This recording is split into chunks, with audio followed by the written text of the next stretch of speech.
L'entretien politique avec François de Mazières, maire de Versailles. Bonjour. Bonjour. Alors, vous avez été réélu largement, d'ailleurs, dès le premier tour comme maire de Versailles. C'est votre troisième mandat à la tête de cette ville. Évidemment, c'est un mandat dont le début est affecté par la crise sanitaire dans cette ville qui est aussi et qui est surtout une capitale mondiale du tourisme. Et donc, ça pose des vrais problèmes. Justement, on a beaucoup parlé du rôle essentiel des élus et des élus locaux dans cette lutte dans la crise sanitaire. Quel est votre rôle, à la fois pour protéger la population, évidemment, et aussi pour gérer cette crise sanitaire? C'est certain que pendant la période de confinement, on a été vraiment dans une situation très particulière parce que on était au four et moulin, il fallait s'occuper des masques, il fallait aussi rassurer, trouver les moyens de communiquer tout de même avec la population. Et c'est vrai que les nouveaux moyens, les moyens audiovisuels étaient très utiles. On a beaucoup communiqué par les réseaux sociaux.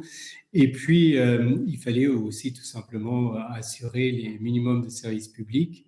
Donc tout ça nous a pris beaucoup de temps. Ça a été une période très particulière, assez épuisante pour tout le monde, hein, pour les services de la ville, également évidemment pour les services qui tournaient autour de la médecine. Les médecins ont un rôle majeur, les infirmiers, l'hôpital a connu une période absolument extrêmement difficile.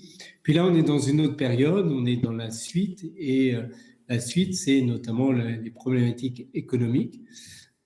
Pendant la période de confinement, on avait dû fermer un certain nombre d'activités. C'était des décisions d'ailleurs préfectorales. Et là, maintenant, eh bien, on essaye de faire en sorte que tout se passe au mieux pour l'ensemble des activités de la ville. On a aussi le souci d'essayer de faciliter, parce que c'est très compliqué aujourd'hui, les tests Covid, sachant que c'est des tests qui sont faits par des laboratoires privés et que même ont grande difficulté. Mais alors justement, quand on est un décideur politique, quand on est un maire, il y a un obstacle terrible, c'est l'incertitude. Et on a l'impression qu'on est dans une période d'incertitude. Comment on arrive justement à gérer, à prendre des décisions dans cette période où rien n'est certain? Même les scientifiques ne sont pas tous d'accord entre eux d'ailleurs. Ce qui est certain, c'est que on a peu de possibilités de projection sur le moyen et long terme. On est vraiment obligé de réagir un peu au jour le jour en fonction de l'actualité.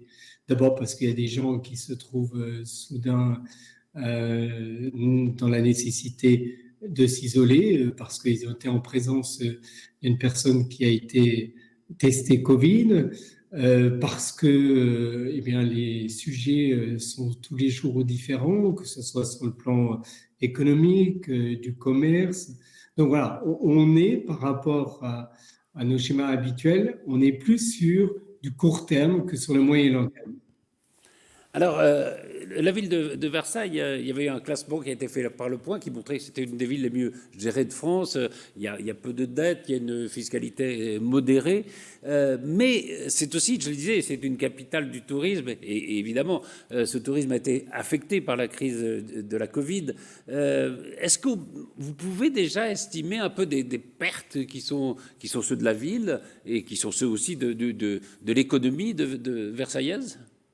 Alors, on essaie immédiatement, si vous voulez, de voir quelle était la perte, notamment d'ailleurs pour les services de la ville. On estime, nous, la perte financière pour la ville de Versailles à un peu plus de 8 millions d'euros. Et encore, ces chiffres, on doit les réajuster en permanence. C'est une perte extrêmement importante pour nous, totalement inhabituelle. Après, il y a évidemment les pertes pour l'ensemble des activités touristiques, les hôtels, les restaurants. Ça, c'est quasiment inchiffrable aujourd'hui. En tout cas, ce qui est certain, c'est que dans une ville qui est une ville centre comme nous, elles sont particulièrement élevées. Un exemple simplement, c'est les recettes du parking qui sont devant le château. C'est des recettes importantes, 3 millions d'euros. Jusqu'à présent, elles sont perçues par la ville de Versailles, bien que le château de Versailles souhaite aujourd'hui les récupérer. Mais donc, jusqu'à ce jour, c'est nous qui les percevons. 3 millions d'euros, vous voyez, c'est l'équivalent d'à peu près 6 points d'impôt. Donc, c'est vous dire à quel point c'est des conséquences très importantes pour nous sur le plan financier. Et très lourde. Et tout ça un environnement qui est celui du désengagement de l'État vis-à-vis des collectivités locales. Alors, il y a ce phénomène de désengagement qu'on voit depuis quelques années. Il y a en même temps ce plan de relance qui a été de 100 milliards. Est-ce que les villes comme Versailles vont bénéficier justement de ce plan de relance? Alors, si vous voulez, c'est certain que l'État est confronté à des dépenses aujourd'hui vertigineuses. Les villes ne sont pas les mieux traitées, loin de là. Parce que si je prends l'exemple de Versailles, nous n'avons pas aujourd'hui reçu encore d'aide. Alors, il est annoncé un certain nombre de soutiens, mais de toutes les façons, les pertes, par exemple, les pertes de recettes d'une ville ne sont pas prises en compte. Ça, on le sait d'ores et déjà. Alors, vous voyez ce que c'est, les recettes du ville, elles sont très nombreuses, ce sont les recettes de cantine, ce sont les recettes de piscine, ce sont les recettes des maisons de quartier. Et tout ça, finalement, c'est très lourd. Et en face, nous avons maintenu les salaires. Prenons le cas des animateurs. Dans nos écoles, nous avons beaucoup d'animateurs qui permettent notamment de garder les enfants un peu plus tard le soir ou les garder à la pause méridienne. Ces animateurs, on avait la possibilité juridiquement de cesser leur rémunération. Mais on n'a pas voulu le faire parce qu'eux-mêmes étaient dans une difficulté très grande. Tout ça pèse sur les finances de la ville et en face, il n'y a pas les recettes habituelles puisque généralement, on fait payer les familles sur les heures de, entre guillemets, garderie. Alors, bon, évidemment, il y a cet environnement qui est, je le disais, incertain, qui est plutôt un peu noir et un peu difficile, évidemment.